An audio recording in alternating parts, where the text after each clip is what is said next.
Cristo es el que está hablando y les dice a sus discípulos: no se turbe vuestro corazón.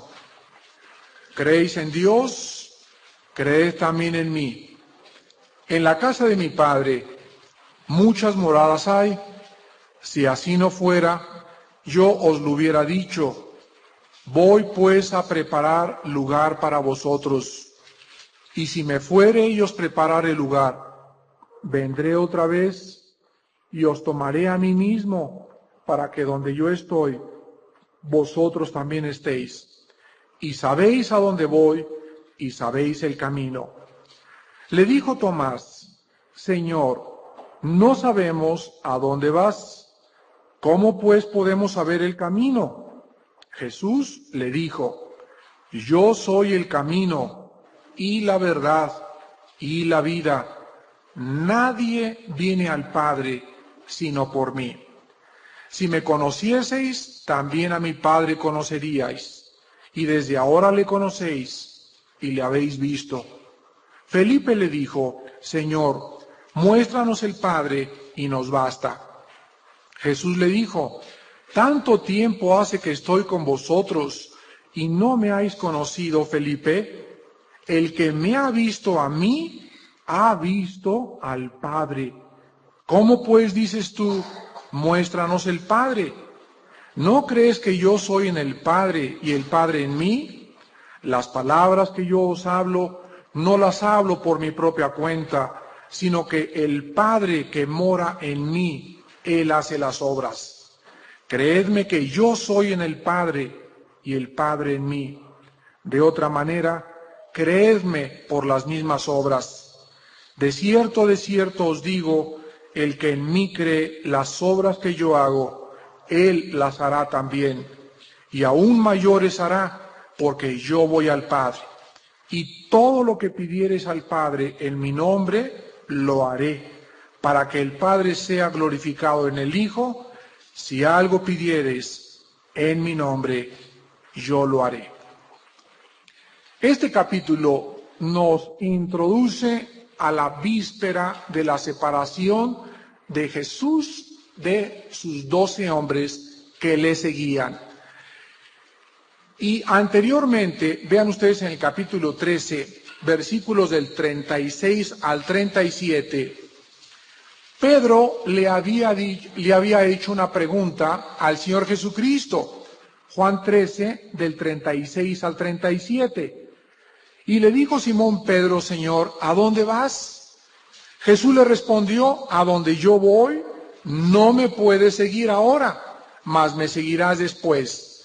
Entonces, esto Pedro lo hizo por la declaración que Cristo había hecho en el versículo 33, cuando dijo: hijitos, aún estaré con vosotros un poco. Me buscaréis, pero como dije a los judíos, así os digo ahora a vosotros: a donde yo voy, vosotros no podéis ir. Entonces los discípulos, de acuerdo a la declaración de Cristo, comenzaron a perturbarse, comenzaron a inquietarse, comenzaron a percibir que el aspecto de Cristo ya era sombrío, el aspecto de Cristo en el huerto de Getsemaní se iba a convertir, su sudor iba a salirse por todas sus glándulas sudoríferas, el sudor convirtiéndose en sangre. Cristo comenzaba a acercarse más y más a la cruz del Calvario. Entonces, todos estos pensamientos de los discípulos, pues ¿de qué estará hablando? ¿Cómo que se va? ¿Cómo que nos vamos a quedar solos? ¿Para qué lo hemos seguido 3 años? ¿Qué no nos dijo que Él era el camino? ¿Qué no nos dijo que Él era la resurrección? Entonces, ¿de qué está hablando? Entonces Jesucristo comienza a penetrar en los pensamientos de los discípulos y vamos a ver primero en esta noche algunos de los pensamientos que perturbaban los corazones de los discípulos. Y creo yo que son los mismos pensamientos que nos perturban a nosotros constantemente. Y después de que veamos cuáles son, vamos a ver las verdades que van a hacer que estos pensamientos nuestros en esta noche se calmen y tengan la paz de Dios. El primer pensamiento que perturbaba a los discípulos era el pensamiento respecto a la muerte. Jesús les había dicho a sus discípulos, ya me voy, me van a entregar en manos de los pecadores, pero al tercer día resucitaré. Los discípulos, cuando oyeron la palabra muerte y ya me voy, comenzaron a inquietarse y comenzaron a decir, bueno, sí, oímos que tú eres la resurrección y la vida, pero ¿qué es la muerte? ¿Realmente estaba hablándonos con la verdad? Y creo que actualmente nosotros, igual que los discípulos, oímos la palabra muerte e inmediatamente algo nos inquieta, nos sacude, nos perturba lo profundo de nuestra alma. ¿No es verdad? Todos sabemos, la Biblia dice en Hebreos 9:27, está establecido a los hombres que mueran una sola vez y después de esto el juicio. ¿Qué humano podría pensar que nunca iba a morir? La Biblia dice claramente, está establecido que tú y yo, niños, jóvenes, viejitos, con salud o sin salud, no importa de qué color de ojos, de qué raza vengas, de qué educación tengas, algún día te van a meter en un ataúd y te van a echar tierra encima. Bienaventurados las personas que tienen a Dios en su corazón, porque volverán a vivir eternamente con Jesucristo. Pero la muerte es algo de lo cual a nadie le gusta hablar, aunque es la realidad. Creo que es lo único seguro en la vida, que vamos a morir. Cuando hablamos de la muerte, comenzamos a inquietarnos y a manifestar cierta perturbación. Te informan, señora, fíjese que usted tiene 30 años de edad, las radiografías dicen que usted tiene cáncer. Un señor de 60 años le informan que tiene SIDA, o a una muchacha le dicen que tiene SIDA a 18 años de edad, y cuando recibe las noticias que vas a morir, te aferras a la vida y quisieras, vas a ver a Francia, al mejor doctor, y vas a recorrer el mejor hospital de México. Si tienes 50 millones de pesos, los gastas con tal de que puedas seguir viviendo. El hombre se aferra a esta vida, lucha con desesperación, aun cuando la realidad es que si te salvas de ese cáncer, no te vas a salvar después, porque tenemos que morir algún día. Cristo entonces sabía esto, y Cristo comienza a entender el miedo que el ser humano le tiene a la muerte. El segundo pensamiento de los discípulos era que tenían perturbación respecto a problemas del futuro. Jesús les dijo, a donde yo voy, ustedes no me pueden acompañar. Y esto les hizo sentirse perturbados. ¿Saben ustedes cuál es la causa más grande de las úlceras? Dice un estudio de la Organización Mundial para la Salud, de la OMS, que el 10% de la población mundial, el 10% padece de úlcera. O sea, 1 de cada 10 personas en el mundo tiene problemas gastrointestinales producidas por la tensión, por la incertidumbre del futuro, por tantas cosas que están pasando, por la neurosis de la gente, porque cada vez hay más inflación, cada vez la vida es más incierta y cada vez la gente internamente está más acelerada. Vean ustedes el capítulo 6 de San Mateo. Y vemos aquí que Jesucristo tenía un grupo de muchachos que le seguían, nada tranquilos. Los apóstoles eran, como la mayor parte de nosotros, hombres de carne y hueso, inquietos y afanados por la vida. Y dice Mateo 6, versículo 25 en adelante, por tanto os digo, no os afanéis por vuestra vida. No os afanéis por vuestra vida, qué habéis de comer o qué habéis de beber, ni por vuestro cuerpo, qué habéis de vestir. ¿No es la vida más que el alimento y el cuerpo más que el vestido?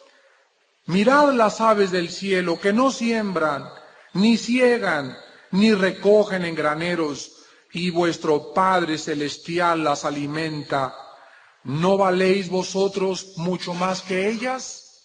¿Y quién de vosotros podrá, por mucho que se afane, añadir a su estatura un codo? Y por el vestido, ¿por qué os afanáis? Considerad los lirios del campo, cómo crecen, no trabajan ni hilan. Pero os digo que ni aun Salomón, con toda su gloria, se vistió así como uno de ellos. Vean ustedes qué pensamientos tan profundos. Cristo ve a los discípulos así, ¿verdad? ¿Qué comeré? ¿Tendré trabajo mañana? Y no creo jamás poder imaginarme a mi Señor Jesucristo así.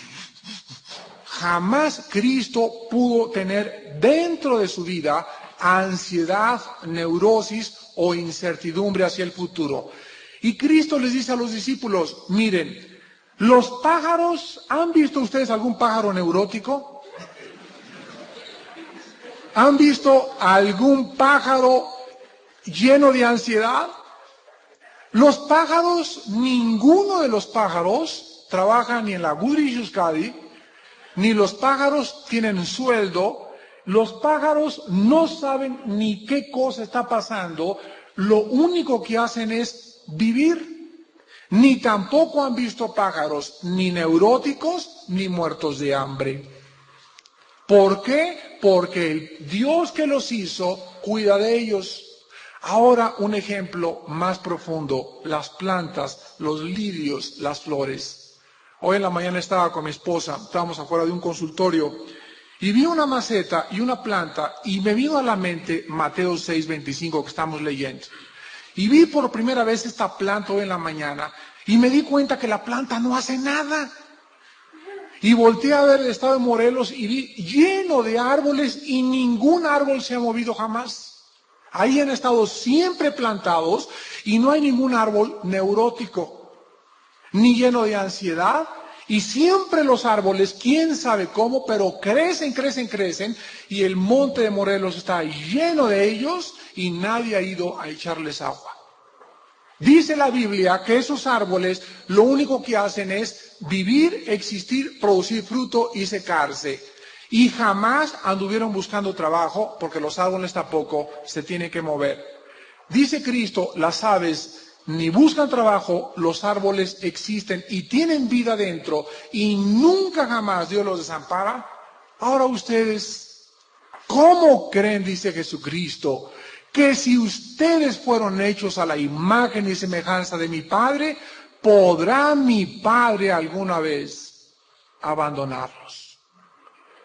Entonces Jesucristo nos dice a los cristianos, esto no es a los no cristianos. A los cristianos Jesucristo nos dice, no se afanen. Nunca te preocupes como cristiano qué de comer, qué de vestir, dónde voy a vivir. Esto no significa, me voy a ir a Cancún, el Señor me dijo que no me preocupara y no, nos está diciendo trabajen y todo normal y las preocupaciones son normales. Pero escuchen la palabra que usó, ansiedad o afán no es preocupación. Aquí se usó la palabra griega merima. Cuando dice no os afanéis, no dice no os preocupéis, porque tendríamos que ser ángeles para vivir sin preocupaciones. Pero dice Cristo que las preocupaciones no se conviertan en ansiedad, en inquietud, en llegar al grado que te estés comiendo las uñas, en llegar al grado que no duermas, en llegar al grado que te dé úlcera, en llegar al grado que hasta la salud pierdas por causa de tu preocupación hacia el futuro. Cristo dice en el versículo 30 al 33, y si la hierba del campo que hoy es, y mañana se echa en el horno, Dios la viste así, ¿no hará mucho más a vosotros, hombres de poca fe? No os afanéis pues diciendo, ¿qué comeremos? ¿Qué beberemos? ¿O qué vestiremos? Porque los gentiles buscan todas estas cosas, o sea, los que no son cristianos de eso viven. Ve a tu compadre, trabaja como burro de las 8 a las 10 de la noche y trabaja y trabaja y trabaja y lo encuentras y cada vez que lo entiendes tiene más dinero y menos paz. Y ahí están con casa y cada vez tiene una casa de 200 millones y de 300 millones y trabaja y trabaja y trabaja y trabaja y cada vez más y más y más y más. Y la vida de las personas sin Cristo es nada más el materialismo. Neuróticos, ¿verdad? Pues hay neuróticos anónimos ya. Y dice el versículo 32, porque los gentiles buscan todas estas cosas, pero vuestro Padre Celestial sabe, Él sabe que tú necesitas eso y que tienes necesidad de todas estas cosas. Versículo 33, más, y aquí está el secreto, para la ansiedad, para la neurosis, para las úlceras, para la incertidumbre. El secreto es, busquen primero el reino de Dios y su justicia y todas estas cosas. Comida, vestido, novia, viajes, dinero, coche, motocicleta, jardín, jardinero, sirvientes, todas estas cosas, Dios te las añadirá. ¿Cuál es entonces el secreto de la vida cristiana? Dice Dios, miren, nada más tienen una sola vida, entiéndanlo, una sola vida. ¿Para qué los crié? Dice Dios, los crié para que me conocieran. Está bien que trabajes porque el que no trabaje y que no coma, está bien que tengan negocios, pero cuídense de que el trabajo se convierta en Dios y de que ustedes se vuelvan bestias de carga y de que el trabajo les llegue a quitar el sueño, porque han perdido el secreto y el propósito por el cual viven. Entonces dice Dios, tienen una sola meta ustedes y mientras van por este valle peregrinando, búsquenme.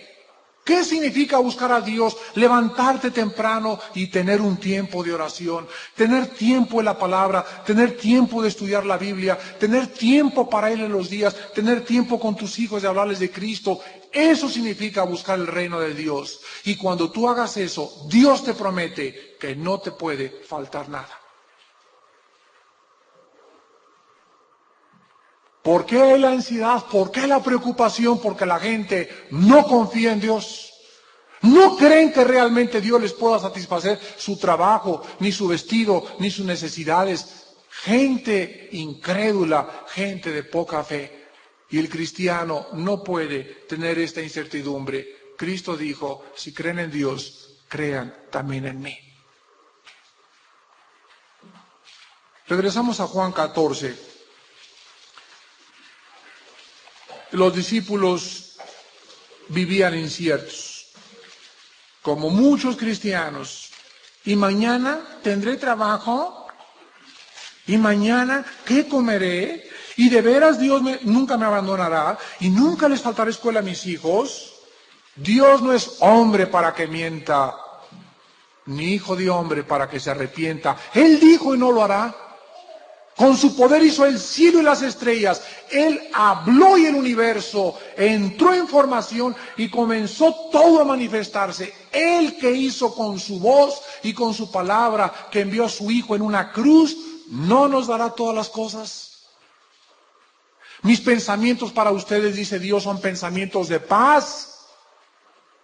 Yo quiero lo mejor para ustedes. El que no escatimó a su Hijo, el que no perdonó a su Hijo, no les dará todas las cosas si ustedes confían en Él. Y la tercera clase de pensamientos que tenían los discípulos eran pensamientos respecto a la falta de lealtad. Cuando el apóstol Pedro, en el capítulo 3, le preguntó a Cristo que a dónde iba, en el versículo 36 al 37, el Señor Jesucristo le contestó a Pedro, a donde yo voy, no me puedes seguir ahora, mas me seguirás después. Y en el versículo 37 del capítulo 13, vean ustedes lo que Pedro le dice a Cristo. Señor, ¿por qué no te puedo seguir ahora? Mi vida pondré por ti. Aquí está un Pedro impulsivo, un Pedro que no conocía verdaderamente su naturaleza caída. Y Pedro le dice a Cristo, no, a donde quiera que tú vayas, te voy a seguir. ¿Qué pasó cuando arrestaron a Cristo en el huerto de Getsemaní? ¿Qué pasó? ¿Quién fue el primero que le comenzó a seguir de lejos? No, pero espéreme tantito. Antes de que pasara todo esto, llegan los soldados y capturan a Cristo, ya que él dice, yo soy, y Cristo pone las manos y le amarran con correa las manos, se lo llevan preso, y en ese momento los discípulos comienzan a preguntarse, pero si al viento y al mar les dijo, cálmese, y se calmó, a Lázaro lo levantó de los muertos y ahorita no les puede decir, y que se caigan todos muertos, y no, como cordero fue enviado al matadero, como cordero en medio de sus trasquiladores, dice Isaías 53, enmudeció y no abrió su boca. En ese momento el plan de Dios, ellos no lo entendían. Dice Pedro, no, aquí falta acción. Y como el buen Rambito, ¿verdad? Saca la espada Pedro, o quién sabe a quién se la quitó por ahí, y se va contra los soldados y dice, al ataque mis valientes, que el Señor está con nosotros. Y le corta la oreja a uno de los soldados, y entonces Jesucristo agarra la oreja y se la vuelve a pegar al soldado romano, y le dice a Pedro, guarda la espada, porque el que saca la espada morirá a espada. En otras palabras, el reino espiritual no se conquista mediante la violencia, sino mediante el espíritu. En ese momento ya la confusión no podía ser mayor, y yo hubiera hecho lo mismo que Pedro. Desconcertados, confundidos, eran hombres de carne y hueso. Y es maravilloso que la Biblia nos muestre la humanidad que tenemos todos nosotros. Cuando Cristo comienza a ser llevado, Pedro comienza a retirarse. Y le dice un sirviente, ese andaba con Cristo, yo ni lo conozco. ¿Y qué dijo aquí en el versículo 37? Mi vida pondré por ti. Qué tonto, ¿verdad?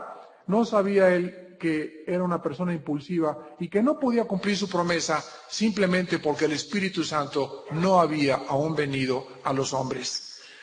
Entonces, ante estas palabras de que él ya dijo que iba a ser entregado, Cristo todavía, como si fuera poco, en la última cena que leímos hace 2 jueves o 3 jueves, les dice, uno de ustedes me va a entregar. Fíjense nada más. Entonces comienza un sentimiento de ¿quién será? ¿Seré yo? ¿Seré yo? ¿Seré yo? Y comienza pensamientos de deslealtad a llenar las mentes de los discípulos. Y quiero que apunten lo siguiente. La desobediencia y la deslealtad siempre producirá un complejo de culpa. La desobediencia y la deslealtad siempre producirá culpa. Compruébenlo con los niños. Cuando tu hijo llega a comer a tu casa, tu hijo de 5, 6, 7, 8, 10 años de edad, y no te ve a los ojos, ¿qué crees que está lleno del Espíritu Santo? ¿Que acaba de rezar 5 Padres Nuestros? No. Cuando está tu hijo, ¿verdad?, en la comida, ¿cómo estás, Paquito? Bien, mamá. ¿Cómo te fue? Bien, mamá. Y ya pasan 10 minutos y 15 minutos y no te levanta a ver los ojos. ¿Qué crees tú que le hace no verte a los ojos? Culpa, culpa, culpa. Algo hizo. ¿Verdad? Algo hizo. Cuando tú le haces algo a algún hermano, lo ves a los ojos transparente, así, con ojos de borreguito a medio morir. No, ¿verdad? Ni siquiera lo quieres ver a los ojos, porque hay culpa dentro de ti. Solo la persona que está limpia, como Adán y Eva, antes de caer en el pecado, dice la Biblia, y ninguno de los dos se avergonzaba. ¿Qué versículo más precioso? La comunión de Adán y Eva era tan transparente y tan sincera que Adán podía ver a los ojos a Eva y le podía decir, con ninguna otra me he ido aquí en el huerto. Tú eres la única. Y lo mismo Eva, Adán, ¿verdad? Y así cuando un esposo no tiene complejo de culpa, ni el esposo, ¿verdad?, tiene a otra amante, puede hablar con su esposa y la comunión es preciosa en un matrimonio donde puedes ver a tu esposa con ojos de transparencia porque nada te atormenta. Tú sabes que le has sido fiel y que ella es la compañera de tu vida. Entonces, la culpa siempre es producida por la desobediencia y la deslealtad. Y como Pedro, muchos de nosotros, muchas veces, hemos negado a Cristo. Muchos de nosotros hemos sido desleales a Cristo en palabras, en obras o en pensamientos. Ante estos tres pensamientos respecto a la muerte, respecto a la incertidumbre del futuro y a la culpa que tenían los discípulos, Cristo entonces les da aproximadamente las siguientes verdades que vamos a estudiar para calmar sus corazones. Y son 7 verdades que calmarán tu corazón en esta noche. Comenzamos a leer el versículo 1 del capítulo 14 y la primera verdad la encontramos aquí. No se turbe vuestro corazón. Creéis en Dios, creed también en mí. La primera verdad es la siguiente. Solo la fe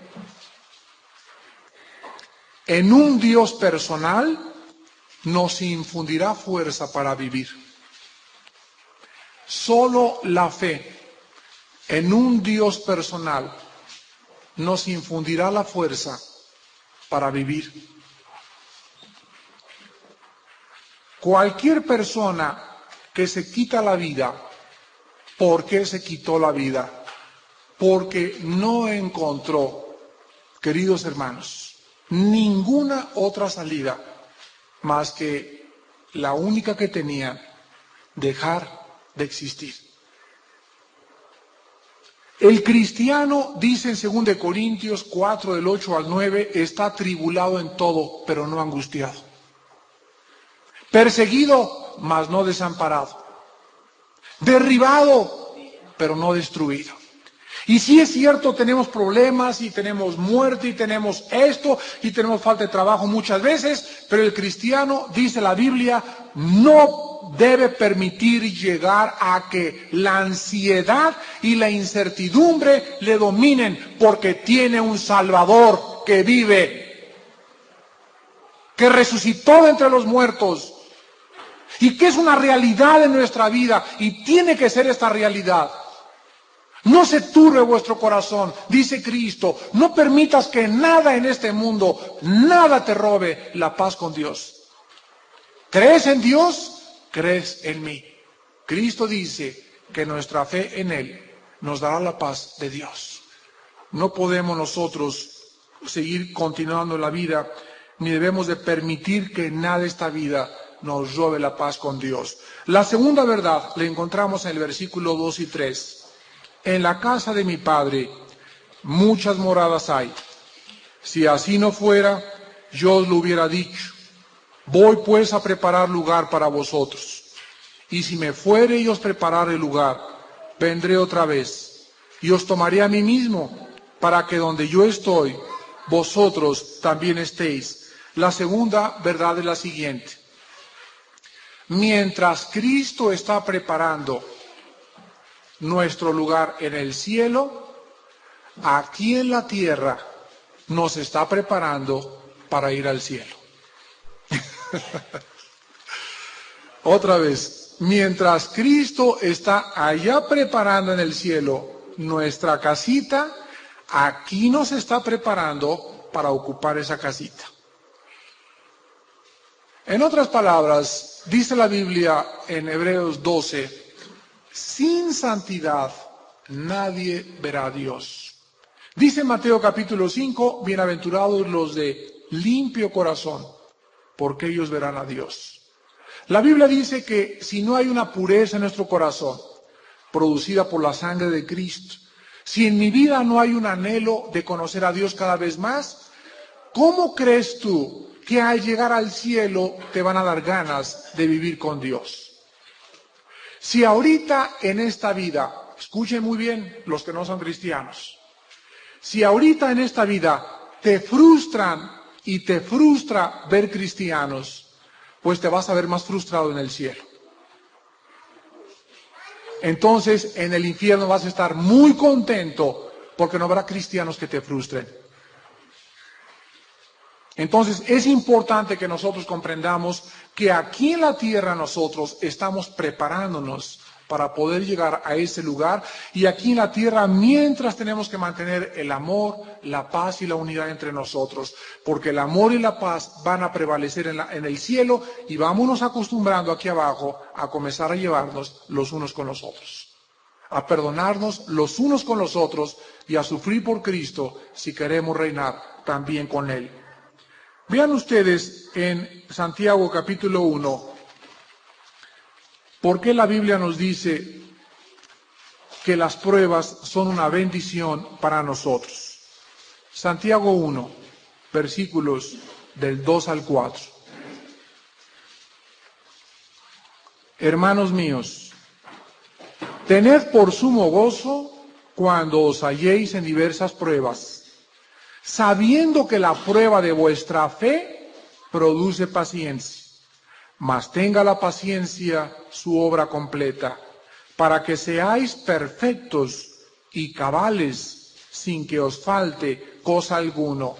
¿Te imaginas que llegues ahorita y que se te han quemado los frijoles y que llegues a tu casa, gloria a Dios, aleluya? Va a volver a tu esposo y va a decir, se volvió loca. Te están cayendo mal los estudios bíblicos. No es posible que reacciones ante sí. Y es que esto contiene un secreto. El cristiano no significa que sea masoquista, ni que disfrute sufrir, sino simplemente que la perspectiva del cristiano, cuando está atravesando pruebas, está el cristiano consciente que las pruebas están madurando su carácter. ¿Saben ustedes con qué se templa la piel que usan los tambores? Restirándola.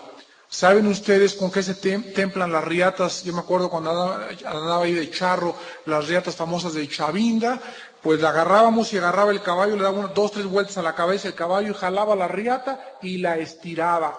Y con 2 o 3 estirones la riata, la poníamos después ahí un rato al sol, y la riata estaba pero suavecita para poder lazar vacas y novillos. Y casi todas las cosas se templan a través de los golpes, de los estiramientos. Una espada, un herrero, la mete primero al fuego, y ya que está bien caliente, agarra el herrero y paz, paz, paz, paz, le comienza a dar forma. Hermanos, ¿cómo nos agarró Dios a nosotros? Nos agarró como carbones brutos, como diamantes en bruto. ¿Y qué es lo que está haciendo Dios con nosotros? Está formando el carácter de Cristo en nuestra alma.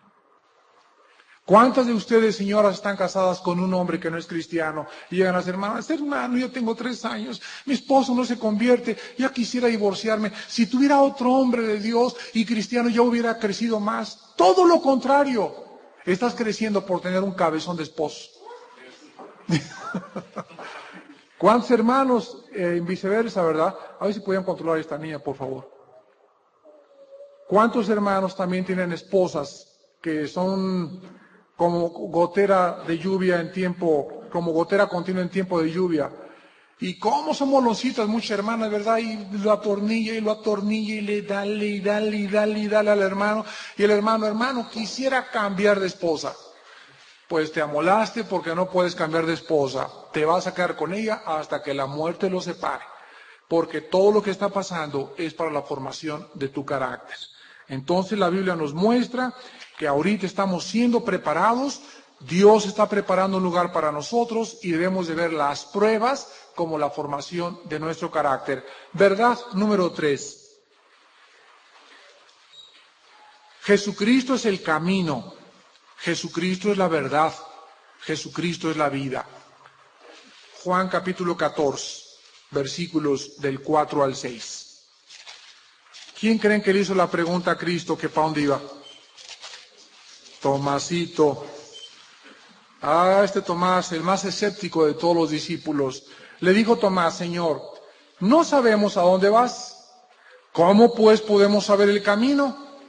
Jesús le dijo, yo soy el camino y la verdad y la vida. Nadie viene al Padre sino por mí. Jesús, de una forma asombrosa, le dice las tres verdades más grandes, de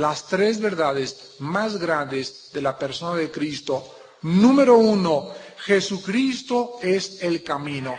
Escuchen lo que significa esto.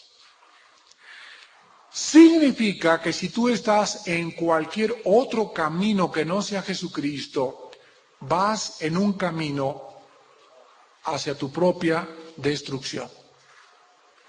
Dice Proverbios 14:12, hay caminos que parecen derechos, y parece que vas muy bien. Ahí va tu gurú, adelante, síguele con tu gurú.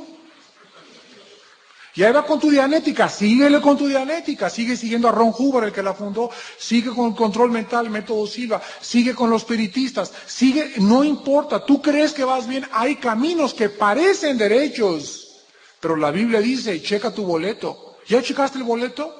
¿Ya viste que no dice la Villa, sino que dice Estadio Azteca?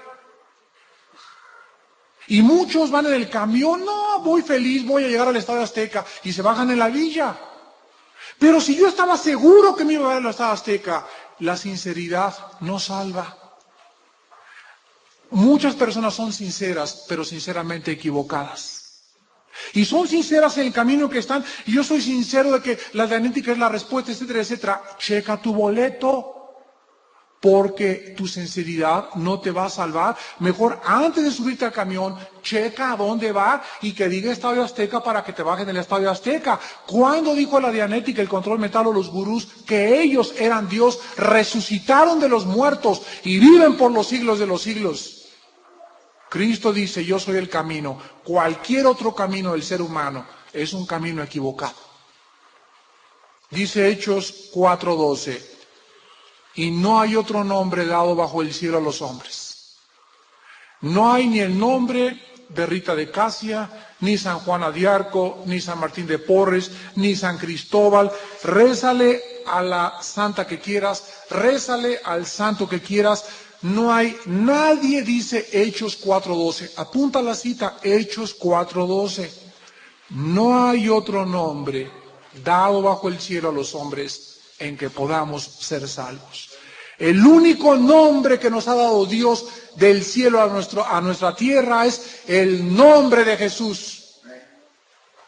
Él es el Señor, Él es el Salvador. Y el ángel le dijo a María, pónganle por nombre Jesús, porque Él, no Buda, ni Mahatma Gandhi, ni el Maharaji Hachi Kakachi, ni Ron Hubbard, ni nadie, Él salvará a su pueblo de sus pecados. Jesús es el Salvador. En segundo lugar, Cristo dice que Él era la verdad. ¿Por qué no había ninguna verdad en Alberto Einstein? ¿Por qué no había ninguna verdad en Isaac Newton? ¿Por qué no puede haber ninguna verdad en Jean-Paul Sartre? ¿Por qué no pudo haber ninguna verdad en Hitler? ¿Por qué Lenin se equivocó? ¿Por qué el comunismo cayó en 2 semanas? ¿Por qué no ha habido ninguna verdad en Mahatma Gandhi, ni en Winston Churchill, ni en Bush, ni en Noriega, ni en Castro, ni en Mediterráneo, ni en la Thatcher, ni en los reyes de España, ni en ningún ser humano aquí? Simplemente por esto. Para que algo sea verdad, no puede estar sujeto a cambios. Apúntenlo. ¿Qué es la verdad? La verdad es aquello que no puede cambiar. Y todo en nuestro mundo, Bush, Jean-Paul Sartre, Castro, Noriega, los reyes de España, no importa qué hombre, por más grande, por más malo que sea, son humanos, llenos de defectos, llenos de corrupción, llenos de problemas. La verdad no puede estar aquí. La verdad no puede estar en la física, la verdad no puede estar en la química. Hay verdades en la física, hay leyes en la química que son verdad, pero vienen verdades superiores, tapan esa verdad y comienzan las verdades más pequeñas a ser un poco más inferiores y se descubre ahora que, Dios mío, la talidomina produce monstruos en la matriz de una mujer. Y cuando salió la talidomina, era la verdad para las mujeres. Cuando salió las pastillas de enterobioformo, las personas, vamos a curarnos. Me acuerdo que mi abuelita le entraba a la enterobioformo como dulces. Y se descubre que deja ciega a las personas. Y una verdad es ahorita, y pasan 4 años y se descubre que qué barbaridad, ¿qué estábamos haciendo? Entran las pastillas anticonceptivas y se acaba de descubrir que producen esterilidad, que producen depresión, que alteran el sistema hormonal de la mujer, que alteran su sistema nervioso, porque todo lo que descubrieron antes, los nuevos descubrimientos, dicen, eso ya no es verdad, ahora esta es la verdad. Cristo dijo, yo soy la verdad. Dice Hebreos capítulo 13, versículo 8, Jesucristo es el mismo ayer, hoy y por los siglos. Jesucristo no puede cambiar. Hebreos 13, 8. Jesucristo no puede tener ningún cambio en carácter, en santidad, en sabiduría, en justicia, en poder. Dios, dice Santiago, es el Padre de las luces en el cual no hay ni sombra ni variación alguna. Él es el mismo ayer, hoy y por los siglos. Él es nada más la única verdad. Y cuando hablamos de verdades, escuchen muy bien, hablamos de verdades absolutas. Cuando llegamos a Cristo, la gente, me acuerdo que mi abuelita me decía, qué radicales son los cristianos. Cristo nada. Así es. Pero es que son muy fanáticos, usted nada más Cristo. Así es. Es que Cristo es Cristo y Él es radical. Vino a revolucionar totalmente los sistemas. Y Cristo dice, cielo o infierno, no hay purgatorio, no hay limbo. Luz o tinieblas, verdad o error, soy yo o no soy yo. Con Cristo no hay más que Él o estás frito. A eso vino Jesús, a traer espada y a dividir las tinieblas de la luz. Él es la verdad. Y en tercer lugar, Cristo dice, yo soy la vida. Vean lo que dice Juan capítulo 5, versículo 26. Juan 5, 26. Porque como el Padre tiene vida en sí mismo, así también ha dado al Hijo el tener vida en sí mismo. Vean Juan capítulo 17, versículo 2.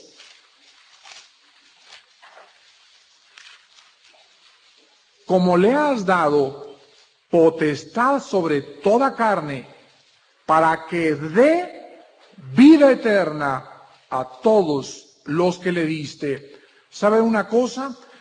Tú algún día pregúntate, ¿cómo es posible que una semilla de un árbol, llámese de mostaza, una semilla de calabaza, etcétera, etcétera, ¿cómo es posible que dentro de esa semilla se encuentre todo lo que es un árbol de 15 metros?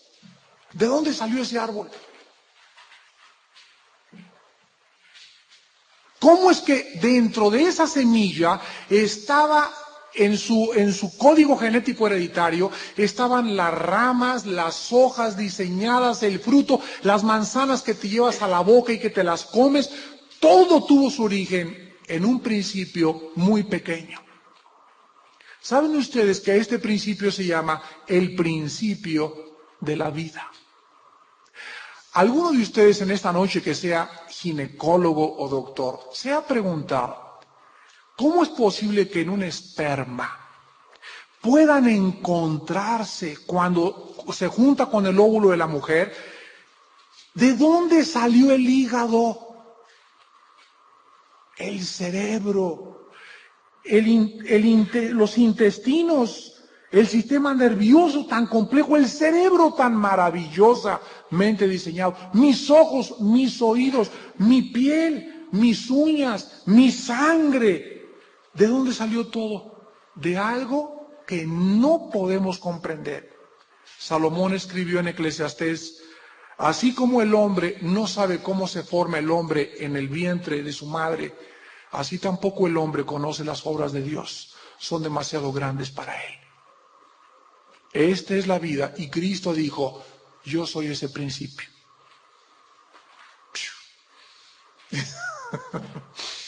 Ese que está aquí, ese que está dentro de ti, mi hermano y mi hermana. Tienes dentro de ti, ni más ni menos, el principio de la vida eterna. Y cuando tú hablas palabras de gracia, cuando hablamos la palabra de Dios, algo hay en este libro escondido a los ojos de los hombres, que cuando se abre este libro, sale de este libro la vida de Dios. Y este libro nos hizo renacer por medio de esta palabra que vive y permanece para siempre. Cristo dijo, mis palabras son espíritu y son vida. Cristo le dijo a Lázaro, Lázaro, ven fuera. Y las palabras de Cristo llevaban el germen de la vida. Entraron a Lázaro, Lázaro las oyó y ese cuerpo putrefacto salió de entre los muertos en estado de descomposición a una vida nueva. Dice Pablo, porque no me avergüenzo del Evangelio, porque es poder de Dios para salvación.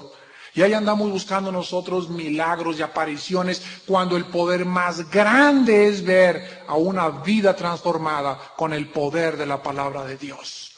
Cristo dijo, yo soy la vida, y cualquiera de ustedes que crea en mí, volverá a vivir eternamente. ¿Qué clase de vida tienes hoy, en esta noche? Quiero acabar con esta pregunta, amigo y amiga que nos visitas. ¿Tú sabes la clase de vida que tienes en esta noche? Tienes la vida física nada más. ¿Comes? Como oso. ¿Duermes? Como caballo. Trabajas como burro. Esa es toda tu vida. Duermes, tu trabajo, tu casa. No tienes significado.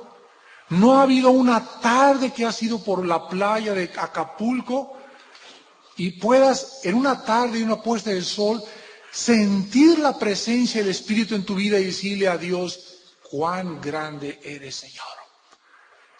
Todas las cosas las hiciste con sabiduría y tuyo es el poder y la magnificencia. Ahora, Padre, veo las frutas, veo los árboles, veo el sol, veo la arena. Ahora siento la felicidad en mi alma. Ya no tengo que andar ahí bien pachecote con mis chelas para poder disfrutar la vida. Ya no tengo que invitar a mi casa y todos ponernos con la jarra hasta atrás para reírnos. Ya puedo invitar a cristianos, tomarnos un cafecito, orar juntos, cantar alabanzas y sentir toda la noche tu presencia y la paz de Dios que sobrepasa el entendimiento. ¿Por qué? Porque tienes la vida eterna.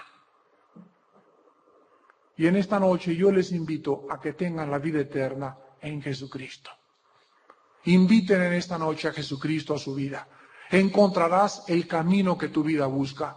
Encontrarás la única verdad que existe y encontrarás y recibirás en esta noche la palabra de Dios, que es la vida eterna. Tu vida cobrará propósito, rumbo y significado y comenzarás a distinguir entre la verdad y el error, entre la luz y las tinieblas. No quisieran en esta noche muchos de ustedes recibir al Hijo de Dios en su corazón. Despidámonos en oración.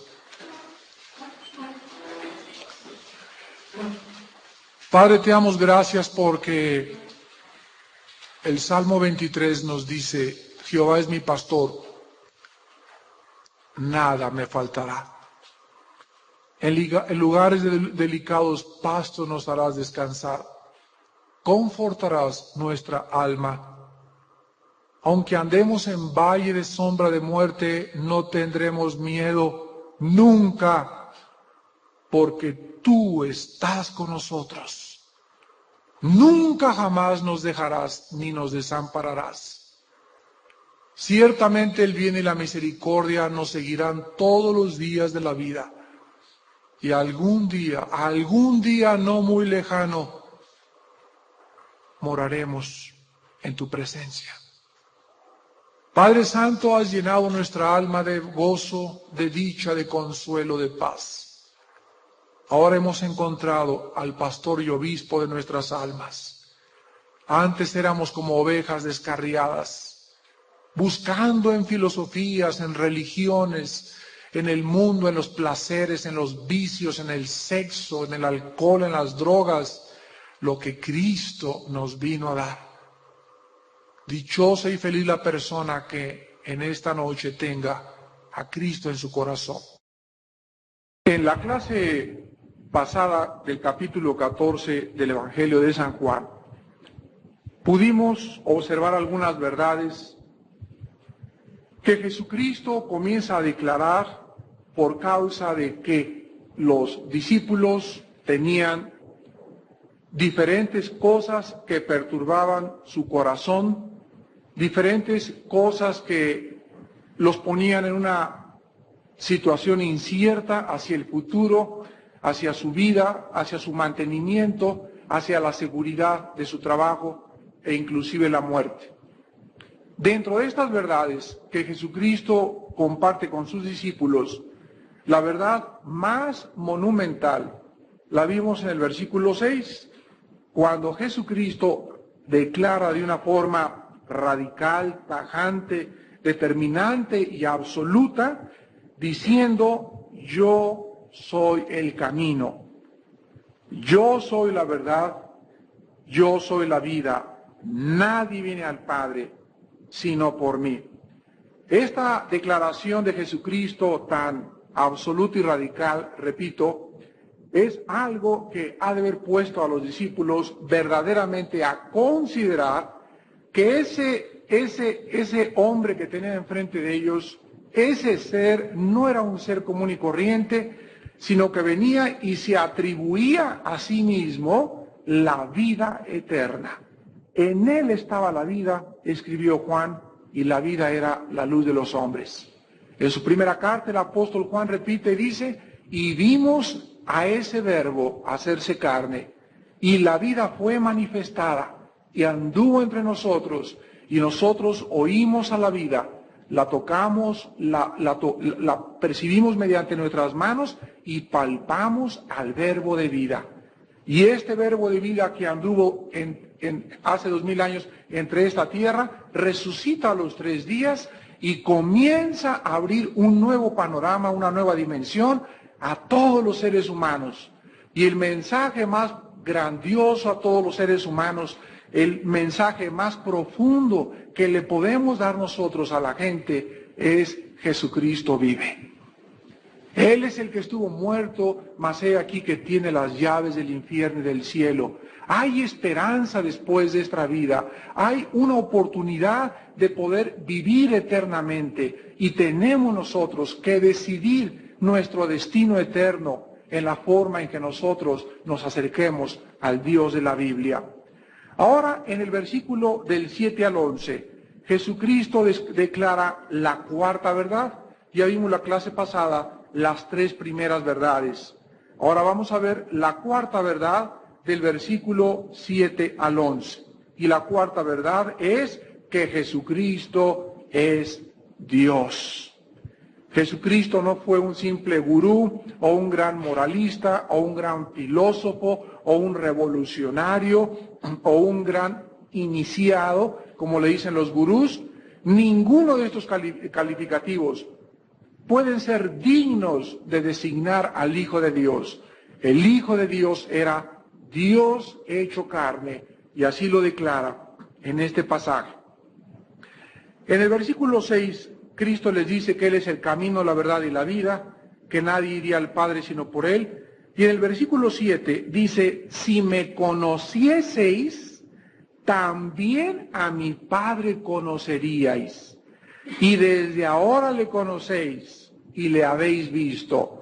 Esta declaración fue la que hace 15 años cambió y transformó mi vida interior.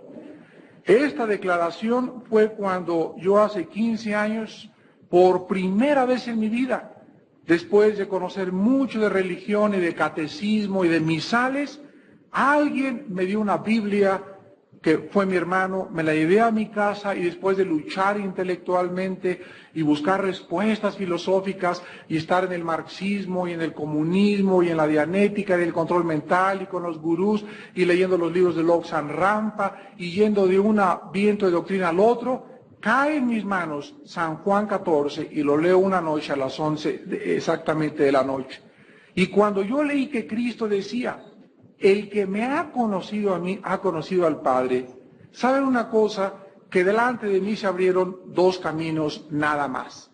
Y en ese momento yo sabía en mi corazón que la declaración de Cristo lo hacía o el psicópata y el loco más grande que la humanidad ha conocido, o él era verdaderamente lo que él dijo ser, el Hijo de Dios.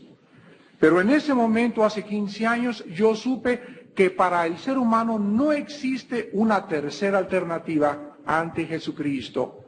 Que nadie venga y diga, fue un gran maestro de moral, fue un gran filósofo, porque él no dejó esa alternativa. O Jesucristo es lo que él dijo ser, el Hijo de Dios, Dios encarnado, y tú en esta noche caes y te hincas y le reconoces como tu Señor y Salvador, o tú le haces delante de tu perspectiva un loco, un fanático, un psicópata, un trastornado mental. Pero resulta que si tú escoges la alternativa de que solamente un loco puede decir que él es Dios, quiero que observes la vida de Jesucristo, porque la vida de Jesucristo no fue la vida de un psicópata ni de un loco. Cristo demostró siempre, en contraste con Mahatma Gandhi, con Buda, con Mahoma, un equilibrio tan perfecto en sus emociones, una santidad inigualable y única, un dominio tan profundo en una cruz cuando colgaba enfrente de sus enemigos, un amor tan sobrenatural que pudo decir, Padre, perdónalos porque no saben lo que hacen, que las palabras de Jesús, las obras de Jesús, los dichos de Jesús y todo aquello que involucró la persona de Jesús nos ponen delante de Dios visitando la tierra. ¿Tú quieres saber cómo es Dios? Conoce a Jesucristo. ¿Quieres saber cómo ama a Dios? Conoce a Jesucristo. ¿Quieres saber el carácter de Dios? Ven a los evangelios y estudia la vida de Jesucristo, porque Jesucristo nunca jamás en su vida pecó, ni dijo una mala palabra, ni un mal pensamiento, ni nada que pudiera apartarlo de la total y la absoluta santidad. Una de las cosas que más me atraen de la persona de Jesucristo en los evangelios es que nunca encuentro que Jesucristo le pidió perdón a nadie.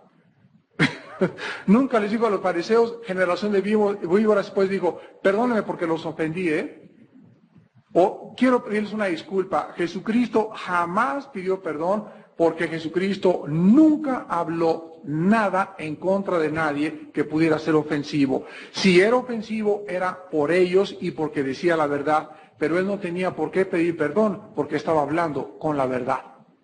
Entonces Jesucristo les dice a los discípulos, el que me ha visto a mí, versículo 9, ha visto al Padre. ¿Cómo pues dices tú, muéstranos al Padre? ¿No crees que yo soy en el Padre y el Padre en mí? Las palabras que yo os hablo, no las hablo por mi propia cuenta, sino que el Padre que mora en mí, Él hace las obras. Vean otra peculiaridad en la enseñanza de Cristo. Ustedes pueden estudiar diferentes doctrinas o ustedes pueden estudiar diferentes filosofías. Por ejemplo, si tú comienzas a estudiar la dianética, vas a encontrar que hay un fundador que desarrolló este sistema de pensamiento y fue Lafayette Ron Hubbard, este hombre que fue perseguido por el fisco y que defraudó, etcétera, etcétera. Y la pregunta es, ¿de dónde sacó toda su filosofía? Si tú estudias budismo, pues tiene que tener un origen en Gautama Buda. Si quieres estudiar los musulmanes, tiene su origen en Mahoma. Y así cada sistema de pensamiento y cada religión tiene su origen. Y fíjense lo que dice Cristo, que el origen del cristianismo o las palabras que él hablaba no eran de él. Hubbard dijo que era un rollo de él. Gautama Buda dijo que era su filosofía. Y Cristo dice, lo que yo hablo no es de mí, sino que traigo un mensaje de arriba. Y el que me envió a ustedes es el que ha puesto cada palabra que hablo, cada vez que te extiendo la mano, cada vez que muevo un pie, cualquier movimiento que Cristo hacía estaba controlado, dirigido totalmente por el Espíritu de Dios. Dice el versículo 11, creedme que yo soy en el Padre y el Padre en mí. De otra manera, creedme por las mismas obras. Quiero que vean ustedes las tres cosas que Jesucristo afirma acerca de Él mismo. Número uno, Cristo afirma en estos versículos que el que le conozca a Él, que conocerle a Él, es conocer a Dios. Vean Mateo capítulo 11, versículo 27. Conocer a Cristo es conocer a Dios.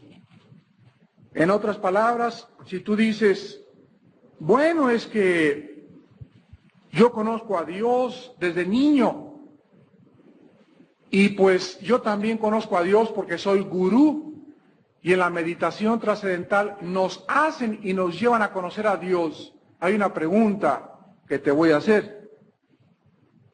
¿A cuál Dios? ¿A cuál Dios? Porque si tú dices, bueno, es que yo también tengo a Dios y yo también siempre he creído en Dios, esa es la pregunta que tú debes hacerle a tu amigo o a tu amiga también. ¿En cuál Dios? ¿Cómo que en cuál Dios? Sí, ¿en cuál Dios? Los griegos tenían miles de dioses. Al sol le llamaban Dios, a Zeus, a Afrodita, etcétera, etcétera. El mundo tiene muchos dioses. Para muchos el Dios para ellos es el alcohol. Otros tienen a la diosa del sexo. Otros tienen a un Dios que ellos mismos han fabricado. Como una señora que llegó un día y me dice, mire, señor Alducin, mi Dios no va a mandar a nadie al infierno, porque mi Dios es un Dios que al final va a perdonar a todos. Y le dije, ¿y ese Dios que usted tiene dentro de su corazón, dónde lo conoció? ¿Quién se lo reveló? Pues es lo que yo pienso. Ahí está el problema, ¿verdad? Otra gente dice, es que yo siempre he seguido a Cristo. La pregunta es, ¿a cuál Cristo? ¿Cómo que a cuál Cristo? Sí, porque Cristo dijo que vendrían falsos Cristos. Entonces, si tú dices que crees en Dios y en Cristo, y no es el Dios y el Cristo de la Biblia, es un Dios falso, es un Cristo falso. Entonces hay que tener mucho cuidado con mucha gente para poder ayudarla. Cristo dice entonces que nadie puede decir, conozco a Dios, voy camino a Dios, si no es a través de Él.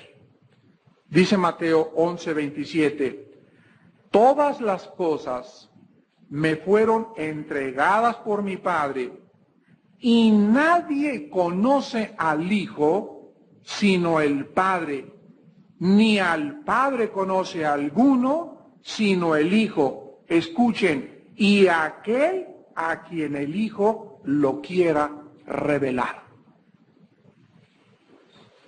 Jesucristo dice, nadie puede conocer a ese Dios, creador, diseñador, sustentador y legislador de la ley moral, si no es a través de mí. Yo he venido precisamente al mundo con esa misión, revelar al único Dios vivo y verdadero.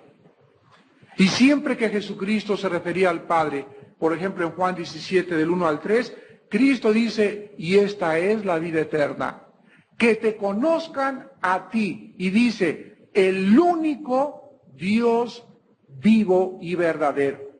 ¿Por qué dice Cristo el único Dios vivo y verdadero? Porque la gente se ha fabricado miles de dioses. Entonces, la incógnita en esta vida es descubrir y conocer al verdadero Dios. Hace una semana, ahí en la pista donde corremos, me encuentro a un amigo mío que es mi vecino y me dice, Armando, ahora sí ya descubrí a Dios. Ahora sí entiendo lo que tú me estás hablando. Qué gusto me da. Me dice, ahora sí me cayó el 20, ahora sí creo en un diseñador. Ya entendí que hay un Dios en el universo. Le dije, qué contento estoy. ¿Y cómo conociste a Dios? Y me dice, a través de la ciencia. Le dije, bueno, no le quise decir nada, ni tampoco quitarle, robarle su gusto, pero le dije, quiero que entiendas ahora que lo que tú has conocido a través de la ciencia es que la ciencia te ha demostrado, o el conocimiento, que es absurdo negar la existencia de un diseñador. Pero ¿sabes una cosa? Le dije, ahora que tú sabes que hay un Dios y creador, ¿no te gustaría conocerlo personalmente? Ya me comienza a hacer bolas, me dice.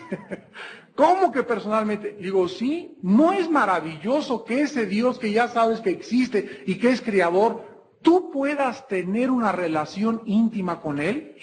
Me dice, ¿es que es posible eso? Le dije, sí, y le leí Mateo 11:27. Si tú quieres, le dije, comenzar a conocer ese Dios y tener una relación íntima en tu vida y tener esa paz de Él y conocer sus misterios, le dije, invita a Cristo a tu corazón.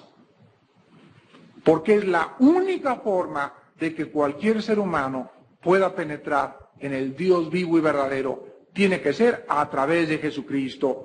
Vean también Gálatas capítulo 1. Y aquí el apóstol Pablo, Gálatas capítulo 1, versículos del 15 al 16. Gálatas 1, del 15 al 16. Vean lo que el apóstol Pablo dice respecto a esta verdad.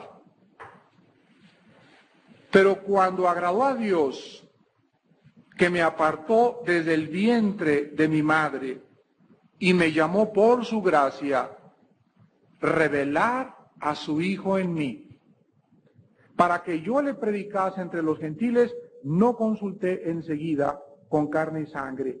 Vean ustedes lo que dice Pablo.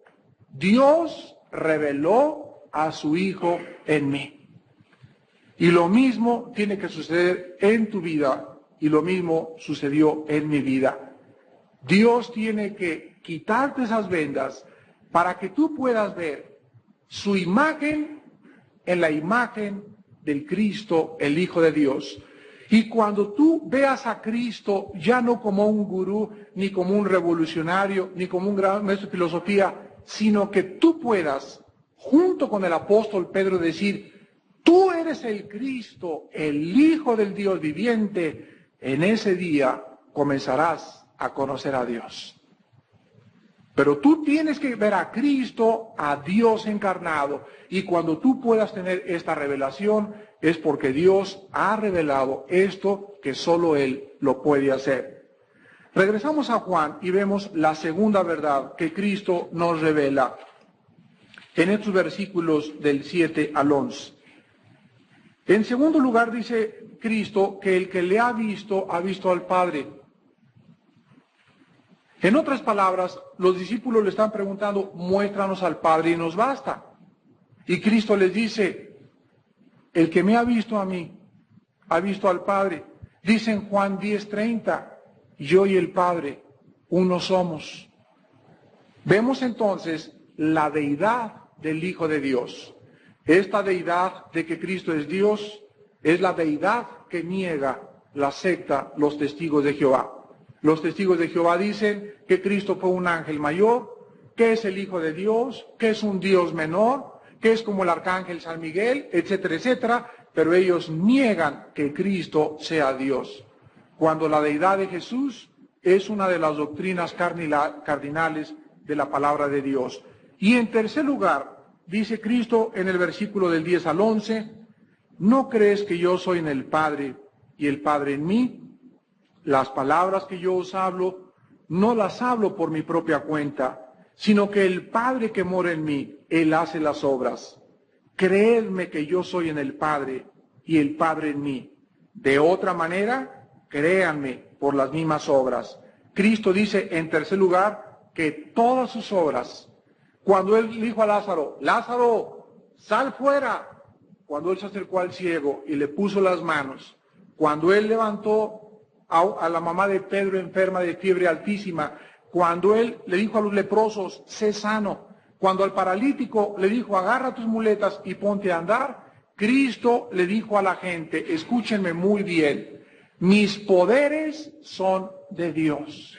Y Él está solamente trabajando a través de mi vida, y todo aquello que yo hago, mis sanidades, las enfermedades que yo sano, etcétera, etcétera, todo lo que hablo, todo lo que hago, todo es absolutamente de Él. la gloria es para Él. El Hijo vino a glorificar al Padre. Vean la diferencia de la humildad de Cristo con los milagreros que tenemos hoy en día. ¿Cuál es el problema cuando una persona comienza a hacer un milagro, por ejemplo, en una iglesia? Les voy a decir cuál es el problema. Que la gente se va a acercar a esa persona y le va a besar hasta los pies, creyendo que Él realmente tiene milagros. Continuamente los apóstoles del Señor Jesucristo le decían a la gente, nosotros no somos dioses. Dios ha honrado a su Hijo Jesucristo. Y el milagro de ese cojo, por ejemplo, en el libro de los Hechos, le dice Pedro a la gente, el milagro de ese cojo no es porque tengamos nosotros poder. Nosotros no tenemos ningún poder. Simplemente somos canales, instrumentos del Dios vivo y verdadero. Entonces, por eso Dios no levanta a tantos sanadores hoy en día. Ahora por todos lados hay que campaña de sanidad y que vengan y traigan a los enfermos y la gente, ¿verdad?, va al lugar con el propósito de ver milagros. Y ya no de oír la palabra de Dios porque todo el mundo está enfermo. Y comienzan a creer que esa persona tiene verdaderamente poderes. Y el poder no es de ningún hombre porque la Biblia niega el poder humano. El poder tiene que venir de dos fuentes, o de Dios o de Satanás. Y hay que saber distinguir porque no todo lo sobrenatural puede necesariamente venir de Dios. Ahora, en el versículo del 12 al 14, encontramos la quinta verdad. La quinta verdad del versículo 12 al 14. Y dice Jesús, de cierto os digo, el que en mí cree, las obras que yo hago, él las hará también, y aún mayores hará porque yo voy al Padre. Y todo lo que pidieres al Padre en mi nombre, lo haré, para que el Padre sea glorificado en el Hijo. Si algo pidieres en mi nombre, yo lo haré. La quinta verdad es que grandes cosas nos sucederán si pedimos en el nombre de Jesús. ¿Saben ustedes cuál es la diferencia entre rezar y orar?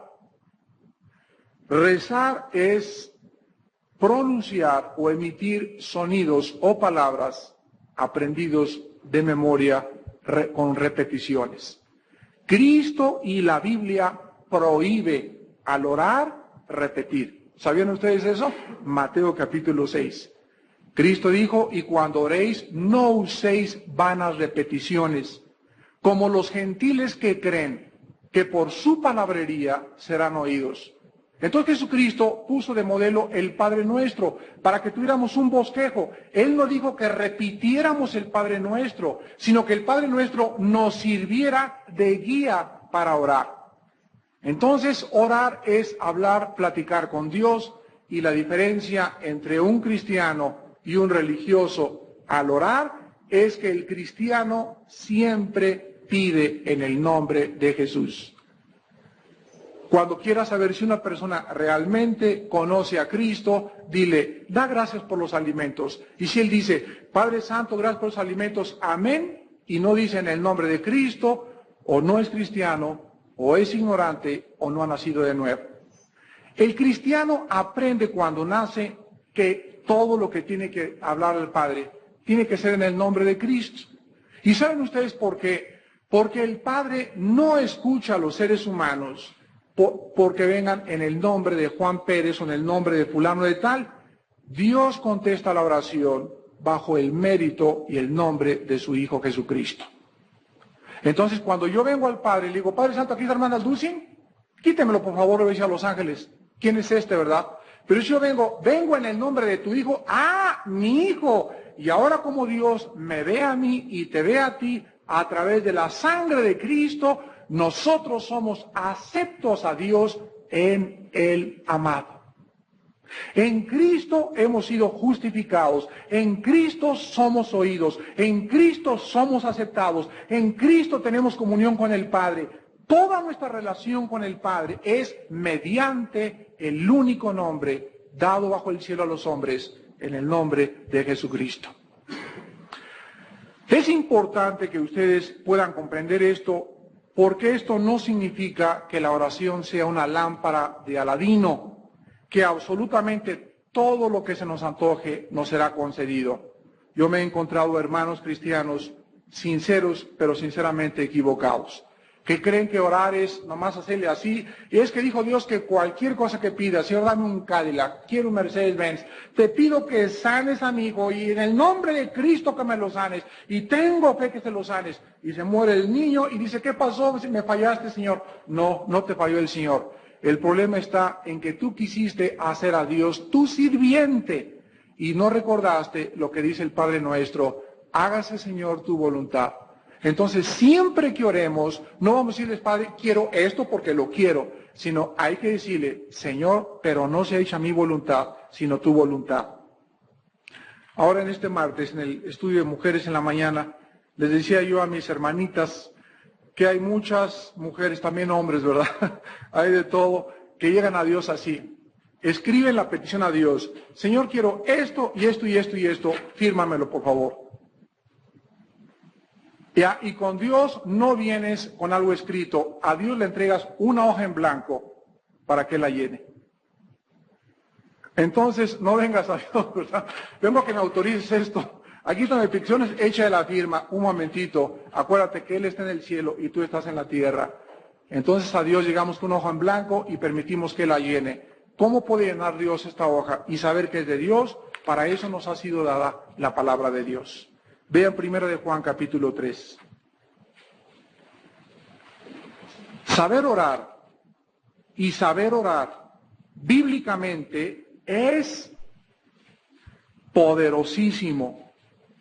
El que aprenda a orar conforme a la Biblia, el que comience a estudiar la Biblia de una forma sistemática, el que comienza a compenetrarse en los pensamientos de Dios, y el que comience a conocer a Dios en la Biblia, va a ser poderoso en su vida de oración.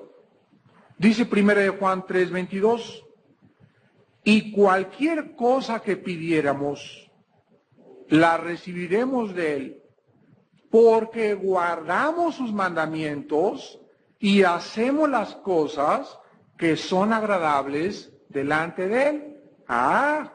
Y hay condiciones, ¿verdad? Ya no nada más, Señor, te pido esto y la lámpara de Aladino. ¿Y por qué no me has contestado, Señor? Mi hijito tiene 3 días enfermo y no me sana, y no tengo 5 días en trabajo y no me contestas, y tengo orando por esto y no me contesta Dios. ¿Qué no dice que cualquier cosa que pidiéramos? Sí, pero también dice. O sea, no citemos la Biblia como el diablo de una forma incompleta.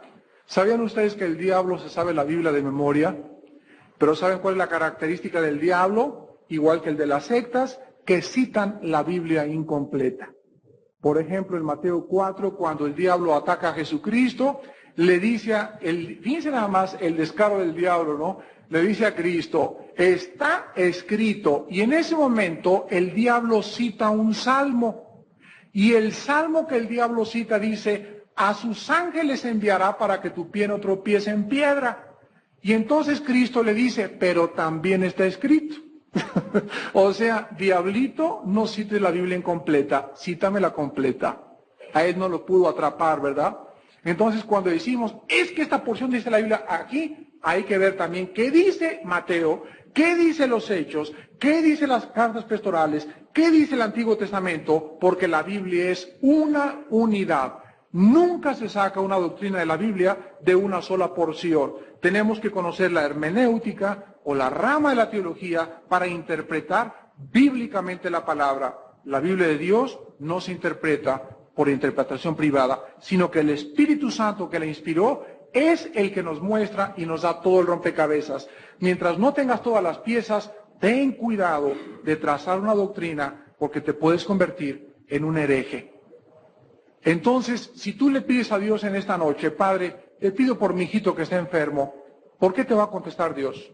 De acuerdo a 1 Juan 3:22. Porque, por dos cosas, porque guardas sus mandamientos y porque estás haciendo lo que es agradable delante de Él. Ahora, pregúntate en esta noche, Hoy en este día, ayer y toda esta semana que pasó, ¿has hecho cosas que le agradan? ¿Amas a tu esposa profunda y entrañablemente? ¿Estás sujeta a tu esposo? ¿Hijos honran ustedes y respetan a sus padres? Si tú cumples los mandamientos y las características de Dios, dice Dios, pídeme lo que quieras. Pero tenemos que analizar nuestro corazón para saber que Él es un Dios santo. Y que si nos acercamos a Él, tenemos que acercarnos en santidad. Y sin santidad nadie verá a Dios. Dios es luz, ninguna tinieblas hay en Él. El que dice que tiene comunión con Dios y que es cristiano y está en tinieblas, es un mentiroso. Dice 1 Juan capítulo 1. Entonces tenemos que comprender lo que Dios le dijo a Moisés. Moisés, no te acerques con tus guaraches. Quítate las sandalias, porque de ahí para acá estás pisando tierra santa. Entonces Dios habita en luz inaccesible, Dios habita en santidad, y para entrar con Él solo tenemos que decir, Padre Santo, perdóname lo que hice anoche con mi esposa, perdona lo que hice con mi hijo, perdona lo que me hice en mi trabajo, y la sangre de Cristo nos limpia de toda maldad. Si confesamos nuestros pecados, Él será fiel y justo para perdonarnos y limpiarnos de toda maldad. No te acerques ni le pidas a Dios nada si tú no guardas sus mandamientos, si no haces cosas que le son agradables. Ahora vean 1 de Pedro. Ahí nada más retrocedan algunos libros. Y 1 de Pedro, versículo 7, nos habla, aquí tenemos otra pieza del rompecabezas. 1 de Pedro 3:7, y aquí Pedro nos dice otro estorbo a la oración. 1 de Pedro 3:7, vosotros maridos, igualmente, vivid con ellas sabiamente, dando honor a la mujer como a vaso más frágil y como a coheredera de la gracia de la vida, para que ¿qué? A ver, los puros hombres, ¿para que qué? ¿No oí?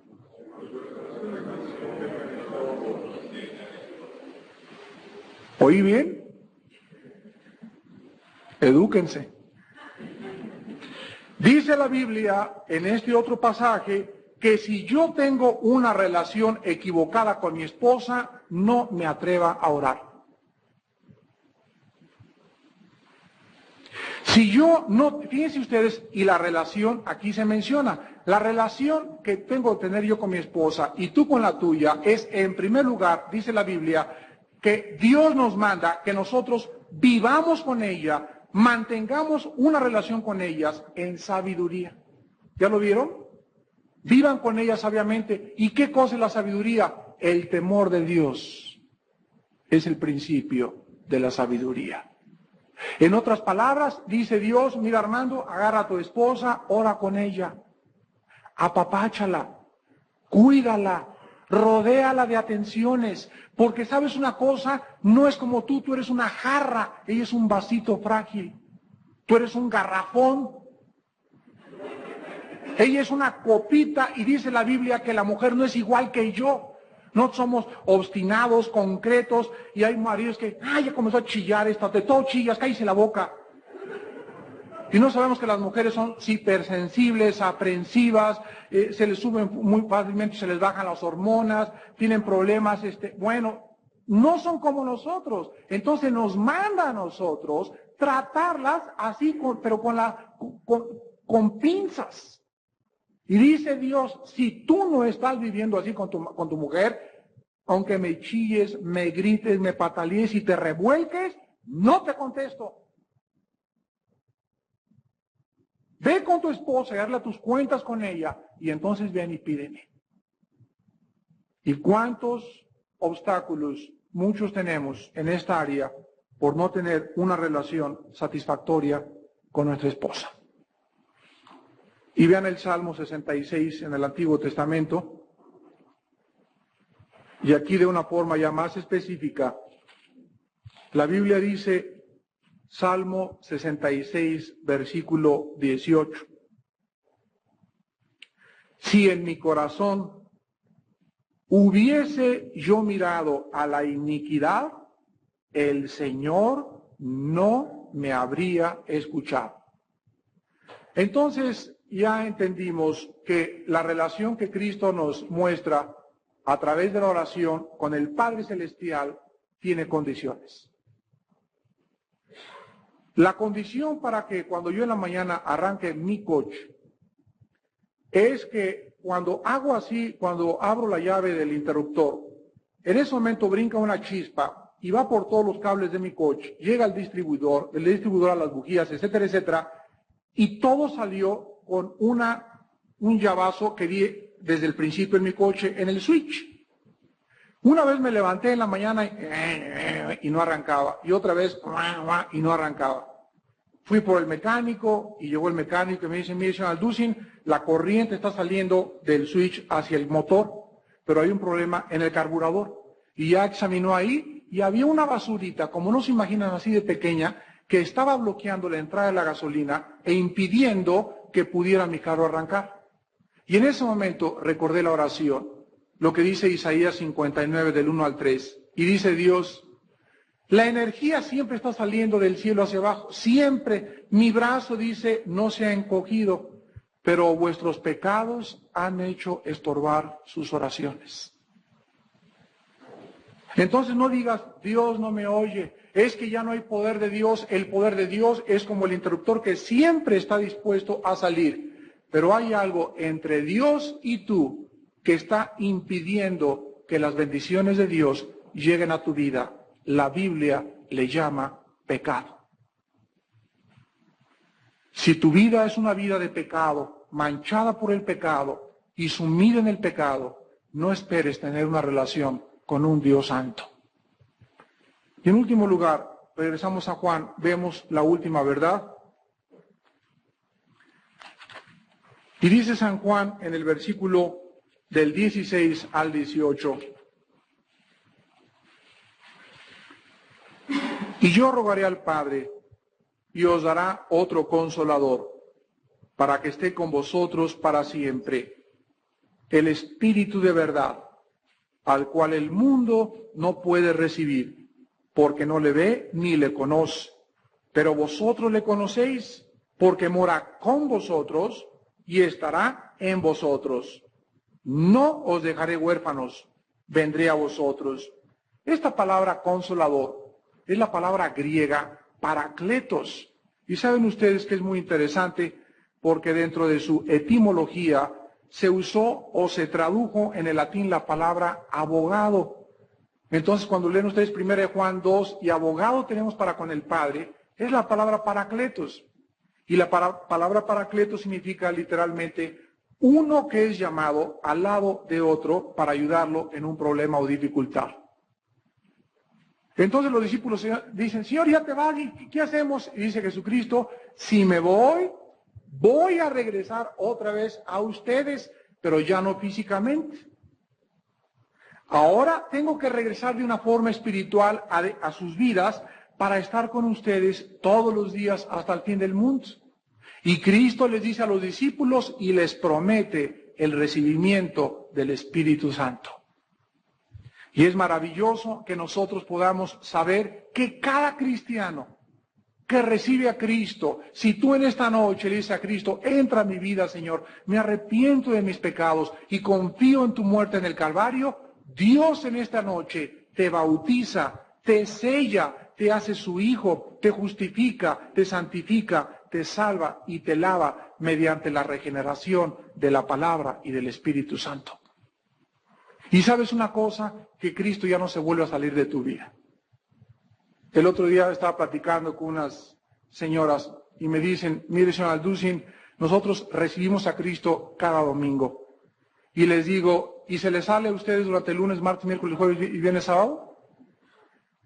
¿Cómo que lo toman cada domingo y entonces durante semana se les sale? ¿O por qué lo tienen que estar tomando? Y digo, no, y les enseñé la palabra de Dios. Mateo 28, Efesios 1 del 13 al 14, donde 1 Corintios 6, 19 y 20, donde la Biblia dice que no saben que vuestros cuerpos son templo del Espíritu Santo, el cual tienen de Dios, el cual no son vuestros y el cual han recibido del Santísimo. Glorifiquen pues a Dios en vuestro cuerpo, el cual es de Dios. La presencia del Espíritu Santo dentro de mi alma y dentro de tu alma es lo único que necesitamos para esperar a Cristo hasta que Él venga. ¿Tienes problemas en esta noche? No apagues al Espíritu Santo en tu vida. ¿Tienes dificultades en esta noche? ¿Tienes incertidumbre por la vida? Tienes al Consolador dentro de ti. ¿No lo has descubierto? No. ¿Sabes por qué no lo has descubierto? Por tu vida de pecado. Límpiate de tu pecado. Vive una vida santa delante de Dios. Limpia tus pensamientos. Ama a tu esposa. Ama a tus hijos. Sé justo en tu trabajo. Camina con rectitud y camina así con Dios. Y la Biblia dice, mi presencia se hará patente en tu corazón. En esta noche no estamos huérfanos.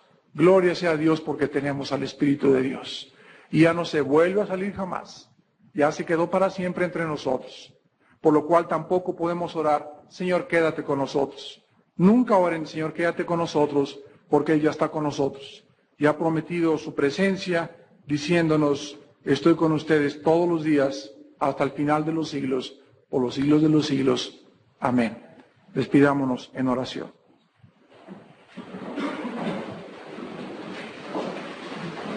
Te damos gracias, Señor, en esta noche por estas verdades que provienen de las Sagradas Escrituras. Promesas que no tienen su origen en ninguna filosofía humana, en ningún ser humano. Tu libro santo proviene y fue inspirado por el Espíritu de Dios. Te damos gracias, Señor, por saber que el Cristo que tenemos dentro de nuestro corazón eres tú. Y que si tú has hecho de nuestro cuerpo un templo, nuestro cuerpo debe ser un templo santo. Te damos gracias, Señor, porque nos sentimos seguros en ti, aceptados en ti, limpiados, purificados y santificados en la sangre del Señor Jesús y por tu Espíritu de verdad.